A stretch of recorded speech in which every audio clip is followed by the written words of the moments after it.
Ghost writing. Ghost writing বলতে কি বোঝাচ্ছে এখানে?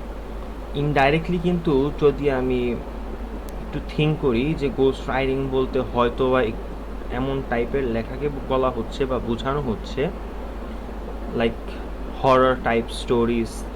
হুম, ইনডিরেক্টলি কিন্তু ওই টাইপের লেখাকে বুঝায় বা মিন করে, কিন্তু এখানে এটার মিনিংটা টোটালি ডিফারেন্ট।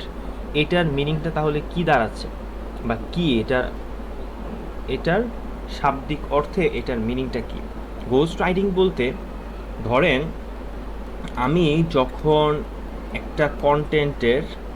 একটা কন্টেন্টের কপিরাইট সহকারে তার আমার ক্লায়েন্টকে সেল করি, ওই প্রসেসটাকে বা ওই কন্টেন্টটাকে বলা হচ্ছে গোস্ট রাইটিং। একটা এক্সাম্পল দিয়ে বুঝে আসি, চলেন। ধরেন আমার ব্লগের মধ্যে এই আর্টিকেলটা ওপেন করি।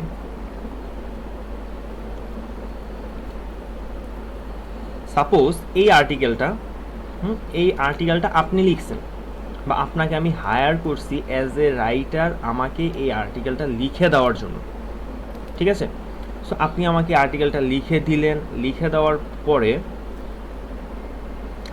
দেওয়ার পরে আমি এই আর্টিকেলটা আমার পোর্টফোলিও বা বিজনেস ওয়েবসাইট বা অ্যাফিলিয়েট ওয়েবসাইট বা ব্লগ যে কোনো ওয়েবসাইটের মধ্যে আমি কি করলাম, আমি আমার নামে অ্যাজ এ অথার, এখানে অ্যাজ এ অথার আমি আমার নিজেকে ফুল আর্টিকেলের ক্রেডিট দিয়ে আর্টিকেলটা পাবলিশ করলাম গুগলে বা সার্চ ইঞ্জিনে ইন্ডেক্স করলাম অ্যাজ এ অথার। আমি কিন্তু এখানে অ্যাজ এ অথার আপনার ক্রেডিট দেওয়ার কথা ছিল, বাট আমি যেহেতু আপনাকে পে করছি, আপনাকে আমি একটা নির্দিষ্ট পরিমাণ অ্যামাউন্টের এগেনস্টে আপনার কাছ থেকে কন্টেন্টের কপিরাইটটা সহকারেই পারচেস করে নিয়েছি। ইউজুয়ালি আমরা যে ক্লায়েন্ট সার্ভিস দিয়ে থাকি এইরকমটাই হয়ে থাকে।